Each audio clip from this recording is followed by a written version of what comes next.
ዴቭ እንግዲህ እስካሁን ክፍለ ሀገር አልደረሰም። ይሁን እንጂ ለአደይ ምንም አይነት ቴክስትም ሆነ ሜሴጅ አላክላትም። አደይም እንግዲህ በዚህ ጉዳይ ዴቭ ለምንድን ነው ያልደወለው በማለት ያሰበች እና እንዲሁም ደግሞ እንዴት እስካሁን ቀረ በማለት ያው ሀሳብ ላይ ናት።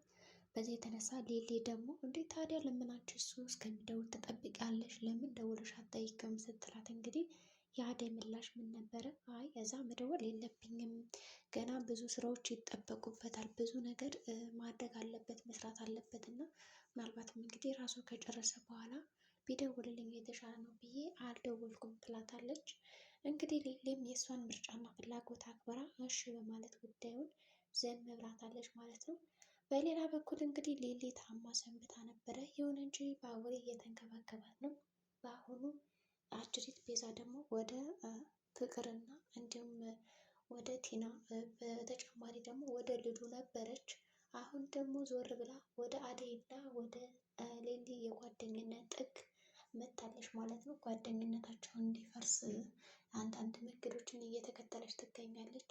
በዚህ የተነሳ እንግዲህ ያቺ የባቡሬ እናት የሆነችውን ማዘሯን ጠርታ ሊሊና ጓደኛዋ ምንም አይወደዱም፣ በቃ ዝም ብለው እኮ እያስመሰሉ ነው፣ ለምንድን ነው እዛ ቤት አብረው የሆኑት በማለት እንግዲህ አንዳንድ ነገሮችን ለማቃጠር ሞክራ፣ ግን ማዘሯ ደግሞ አንቺ ምን አገባሽ? ምን ቤት ነሽ? በዚህ ጉዳይ አንቺ ለምን አርፈሽ አትቀመጭም? የሚል ምላሽ ነበር የመለሰችላት። እንግዲህ ያንን ምላሽ ከመለሰችላት በኋላ ያው እንደተለመደው ሌላ መንገድ እየፈለገች ነው። ሌላ የተንኮል የወጥመድ ክፋት እንዲሁም ደግሞ ምን ላድርግ ይህን ቤተሰብ እንዴት አድርጌ በበተነው ጥሩ ነው በማለት እንግዲህ እቅዶችን እያቀደች ትገኛለች። ከነዛ መካከል በአሁኑ ደግሞ ያቀደቻቸው ከእቅዶቿ መካከል የሆኑት ደግሞ ሊሊና አደይ ናቸው። እንግዲህ የሁለቶችን ጓደኝነት ለማፍረስ እየተጣጣረች ትገኛለች። በሌላ በኩል ደግሞ ያው ዴቭ ክፍለ ሀገር ሄዷል። በዚህ የተነሳ ብርሃኔ ወንድሜ ዴቭ እኮ ወደዚህ እየመጣ ነው ብላ ለእናቷ ታሳውቃታለች ማለት ነው። እናቷ ደግሞ ዝም ሊያደርግ ነው የምትመጣ ደግሞ ዴቭ ማን ነው ስትላት፣ ያ በባለፈው አደይ መታ ታግተው የነበረው ልጅ እሱ ነው፣ እኔም እኮ ወደ ከተማ ሄጄ ሳለ እሱን የተቀበለኝ በማለት እንግዲህ ታብራራላታለች። ይሁን እንጂ ማሚም ወይም ደግሞ ማዘሯ የአደይ እናት ምንም ችግር የለውም ስማ የተባረከ ሰው ነው እና እንኳን መጣ ችግር የለም እኛም እንቀበለዋለን በማለት ነው እንግዲህ ለብርሃኔ መለሰችላት። ይሁን እንጂ እንግዲህ ብርሃኔ ከእናቷ ጋር የልጅና የእናት ጨዋታ ይዘው ነበረ። በዚህ መካከል እንግዲህ እናቷ እንደው አደይ እኮ በጣም ጥሩ ልጅ ናት፣ እንደው እሷን ባይጥልልኝ ፈጣሪ ምን ይውጠኝ ነበረ እያለች ታሞግሳታለች። ያው ብርሃኔ ፊት ለፊቷ ቁጭ ብላለች። በዚህ የተነሳ እንግዲህ እናትም ይኸውልሽ ብርሃኔ እኔ ምናልባት ፊት ለፊትሽ ማላሞጋገዝሽ እኮ እንደው ዝም ብዬ ነው እንጂ አንቺ ራሱ በጣም ብዙ ውለታዎችን ሳትውይልኝ ቀርተሽ አይደለም። በጣም የምወድሽ አንቺም የማከብርሽ ልጅ ነሽ። ከአደይ እኮ ነው የማይሽ በጣም ብዙ ገመናዬን ደብቀሽልኛል ብላታለች ማለት ነው። ብርሃኔም እኔ ደግሞ ምን አድርጌልሽ ነው እናቴ በማለት ነበር የመለሰችው። ይሁን እንጂ እናትና ልጅ ያው ፍቅራቸውን ተገላልጸዋል።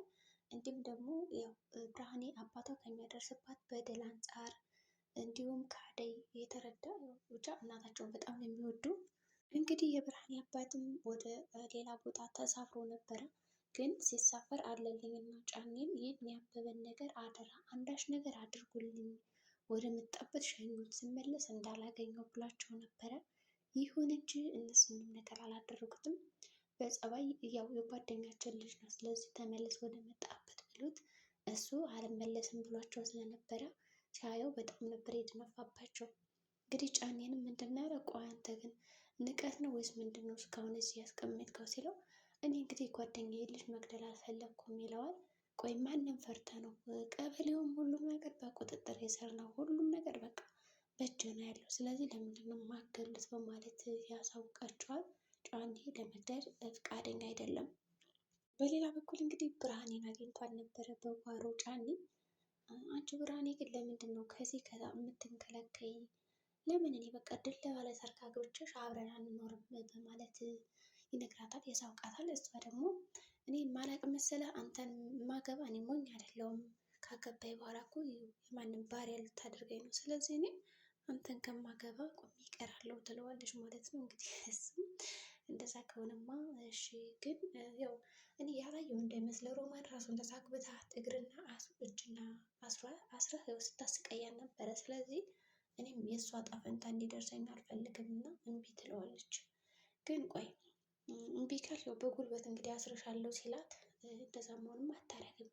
በዛ ላይ ደግሞ አንቺ እና እሷ በጣም የሰማይና የምድር ያክል ልዩነት አላችሁ ነበር ብሎ የመለሰላት። እንዴት ነው ብርሃኔ በጣም ስርዓት ያለሽ ነሽ፣ ከማንም ወንድ ጋር በቃ አትለጣጠፊም፣ ኮስተር ያለሽ ነሽ። ከዛ በተጨማሪ ደግሞ ሮማን ዘልዛላ ናት ብሎ ነበር የተሳደበው። ሮማን እንደምታያት ዘልዛላ ናት። አሁንም ከተማ ሄዳ እንዳየሻት ነው፣ አንዳንድ ነገሮችን እየሰራች ነው፣ እዛ ያልሆነ ነገር ትሰራለች ይላታል። እሷ ደግሞ እኔ እሷን አውቃታለሁ፣ ከልጅነቷ ጀምሮ ጠባይ ያላት አስተዋይ ብልጥ ናት፣ በዚህማ ልትደልለኝ አይገባም ትለዋለች። እሱም እንግዲህ ደስ እንዳለሽ ይልና ያው ጸጥ ይላታል። በሌላ በኩል ደግሞ ካላገባሁሽ እጠልፍሻለሁ ሲል እናቷ መጣ አድናታለች። እኔ እናቷ እያለሁማ በጭራሽ እንደዛ አታድርገውም፣ እኔ የምወዳት ልጅ እንዳንተ ለአባቷ እኩያ የሚሆንማ አልድርም አላጋባም ነው ያለችው። እንግዲህ አጀሬ ጫኔም አንቺን ቢካልሽ ምንም ችግር የለውም፣ እኔ አባቷን ጠይቄ እሱ እንዲደረልኝ ወይም ደግሞ እንዲያጋባኝ አድርጋለሁ በማለት ነበር የመለሰላት።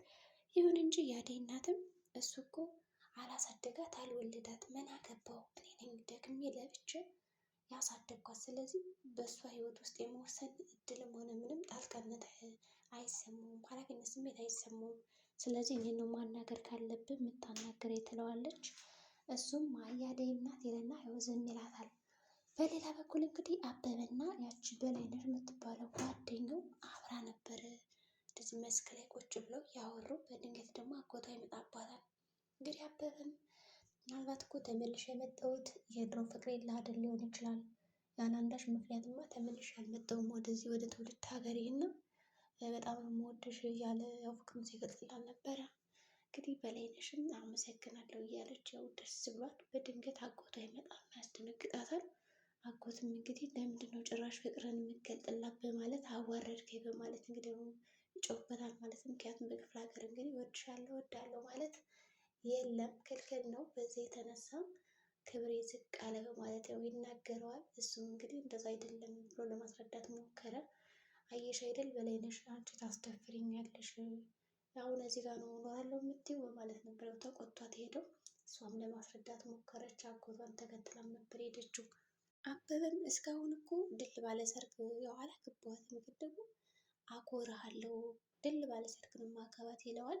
ግን ሊያምን አልቻለም። ምክንያቱም አበበን እርሱ መጉዳት ስለሚፈልግ የአደይ አባት ያዘዘው ነገር ስላለ መጉዳት ነው የፈለገው። እንግዲህ በሌላ በኩል አሹ ድንገት ያው ኪንጎ ወደ ፍቅር ቤት መጥቶ ነበረ። በሩን ሲደበድበው የፍቅር እናት በጣም ደንግጣለች። ደግሞ እነማን ናቸው እንደዚህ በሩ የሚቆፈቁፉ ስትልም ነበር እና ከቆፈቆፉ በኋላ አስደንግጧት ነበር። በዛም ተቀይማ ከዛ በኋላ እሺ በማለት ነበር የወጣችው። ይሁን እንጂ ያቺ የተረገመች እንግዲህ ሁል ጊዜ ተንኮል ማታጣው ቤዛ በመንገድ አሹን አገኘችው እና ከዛ ኪንጎ የት ነው ብሎ ሲጠይቃት በዛ አካባቢ ዶላል ብላ የተሳሳተ መንገድ ትሰጠውና ይሄዳል። እዛ ያው ከቅምጥል ጋር ያገኘዋል ማለት ነው። ለካ ፍቅር እንደዚህ ገብቶልሃል ይለዋል። እንግዲህ በሌላ በኩል ያው ቅምጥል ከአደይ ጋር የጀመረው ፍቅሩ ተነስቶበታል ብላ በጣም ተጣልተው ነበር እና አደይን ሲጣርጌ ካልገደልኩ ስትላት አደይ ደግሞ እባክሽ አንቺ አሁን እንደምታስብ አይደለም ኪንጎ እኔን ራሱ እስከሚያስገርመኝ ድረስ እኔን በጣም ረስቶኝ ስላንቺና ስላንቺ ነው የሚያስበው ትላታለች ማለት ነው። ግን ልታምን አልቻለችም። እንደምንም ብላ ያው የባቡሬ እናት አስጣለቻት ማለት ነው። ሊሊም ታማ ስለነበር ባቡሬ በደንብ ተንከባክባት ያው ድናለች።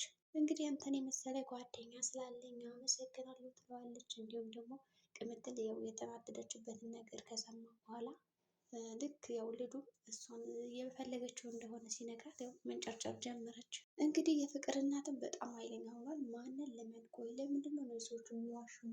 እኔ ጥሩ በሰራው ለእነሱ ብዬ በተናገርኩ ግን ለምንድን ነው የሚከዱኝ? እያለች ነው።